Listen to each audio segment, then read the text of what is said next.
Hey everyone! Welcome to Chapter 2. For this chapter, I'm trying out a new format. I'll be releasing multiple parts daily, each around 10 minutes long.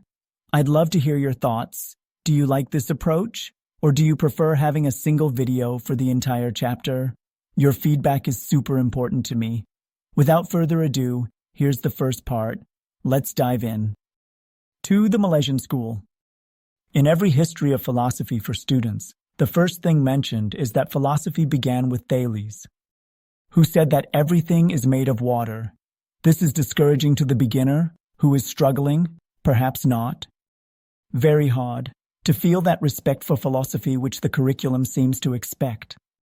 There is, however, ample reason to feel respect for Thales, though perhaps rather as a man of science than as a philosopher in the modern sense of the word. Thales was a native of Miletus, in Asia Minor, a flourishing commercial city in which there was a large slave population and a bitter class struggle between the rich and poor among the free population. At Miletus, the people were at first victorious and murdered the wives and children of the aristocrats. Then the aristocrats prevailed and burned their opponents alive, lighting up the open spaces of the city with live torches. Similar conditions prevailed in most of the cities of Asia Minor at the time of Thales. Miletus, like other commercial cities of Ionia, underwent important economic and political developments during the 7th and 6th centuries. At first, political power belonged to a landowning aristocracy, but this was gradually replaced by a plutocracy of merchants. They in turn were replaced by a tyrant who, as was usual, achieved power by the support of the Democratic Party. The kingdom of Lydia lay to the east of the Greek coast towns, but remained on friendly terms with them until the fall of Nineveh, 606 BC. This left Lydia free to turn its attention to the west. But Miletus usually succeeded in preserving friendly relations, especially with Croesus, the last Lydian king, who was conquered by Cyrus in 546 BC. There were also important relations with Egypt, where the king depended upon Greek mercenaries and had opened certain cities to Greek trade. The first Greek settlement in Egypt was a fort occupied by a Milesian garrison, but the most important, during the period 610–560 BC, was Daphne. Here Jeremiah and many other Jewish fugitives took refuge from Nebuchadrezzar. Jeremiah slave 5f. But while Egypt undoubtedly influenced the Greeks, the Jews did not. Nor can we suppose that Jeremiah felt anything but horror towards the skeptical Ionians. As regards the date of Thales, the best evidence, as we saw, is that he was famous for predicting an eclipse, which, according to the astronomers, must have taken place in 585 BC. Other evidence, such as it is, agrees in placing his activities at about this time. It is no proof of extraordinary genius on his part to have predicted an eclipse. Miletus was allied with Lydia, and Lydia had cultural relations with Babylonia, and Babylonian astronomers had discovered that eclipses recur in a cycle of about 19 years. They could predict eclipses of the moon with pretty complete success, but as regards solar eclipses, they were hampered by the fact that an eclipse may be visible in one place and not in another.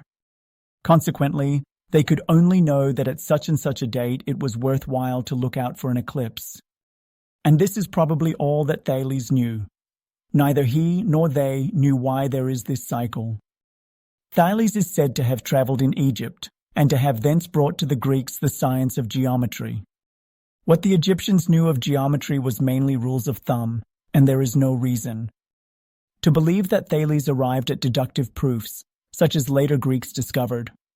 He seems to have discovered how to calculate the distance of a ship at sea from observations taken at 2 points on land, and how to estimate the height of a pyramid from the length of its shadow.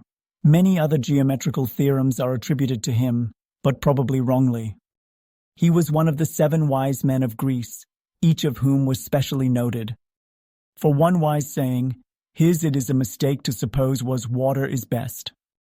According to Aristotle, he thought that water is the original substance out of which all others are formed, and he maintained that the earth rests on water. Aristotle also says of him that he said the magnet has a soul in it, because it moves the iron. Further, that all things are full of gods. The statement that everything is made of water is to be regarded as a scientific hypothesis, and by no means a foolish one. 20 years ago, the received view was that everything is made of hydrogen, which is 2/3 of water. The Greeks were rash in their hypotheses, but the Milesian School, at least, was prepared to test them empirically. Too little is known of Thales to make it possible to reconstruct him at all satisfactorily, but of his successes in Miletus, much more is known, and it is reasonable to suppose that something of their outlook came from him. His science and his philosophy were both crude, but they were such as to stimulate both thought and observation. There are many legends about him, but I do not think more is known than the few facts I have mentioned. Some of the stories are pleasant, for instance, the one told by Aristotle in his Politics 1259a. He was reproached for his poverty, which was supposed to show that philosophy is of no use. According to the story, he knew by his skill in the stars while it was yet winter that there would be a great harvest of olives in the coming year. So, having a little money, he gave deposits for the use of all the olive presses in Chios and Miletus, which he hired at a low price because no one bid against him. When the harvest time came and many were wanted all at once and of a sudden, he let them out at any rate which he pleased and made a quantity of money. Thus he showed the world that philosophers can easily be rich if they like, but that their ambition is of another sort. Anaximander, the second philosopher of the Milesian School, is much more interesting than Thales. His dates are uncertain, but he was said to have been 64 years old in 546 BC, and there is reason to suppose that this is somewhere near the truth. He held that all things come from a single primal substance, but that it is not water, as Thales held, or any other of the substances that we know. It is infinite, eternal, and ageless, and it encompasses all the worlds, for he thought our world only one of many. The primal substance is transformed into the various substances with which we are familiar, and these are transformed into each other. As to this, he makes an important and remarkable statement. Into that from which things take their rise, they pass away once more, as is ordained. For they make reparation and satisfaction to one another for their injustice according to the ordering of time. The idea of justice, both cosmic and human, played a part in Greek religion and philosophy, which is not altogether easy for a modern to understand. Indeed, our word justice hardly expresses what is meant, but it is difficult to find any other word that would be preferable. The thought which Anaximander is expressing seems to be this: there should be a certain proportion of fire, of earth, and of water in the world, but each element, conceived as a god, is perpetually attempting to enlarge its empire. But there is a kind of necessity or natural law which perpetually redresses the balance. Where there has been fire, for example, there are ashes which are earth. This conception of justice, of not overstepping eternally fixed bounds, was one of the most profound of Greek beliefs.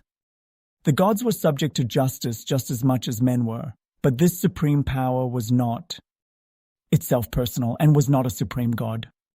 Anaximander had an argument to prove that the primal substance could not be water or any other known element.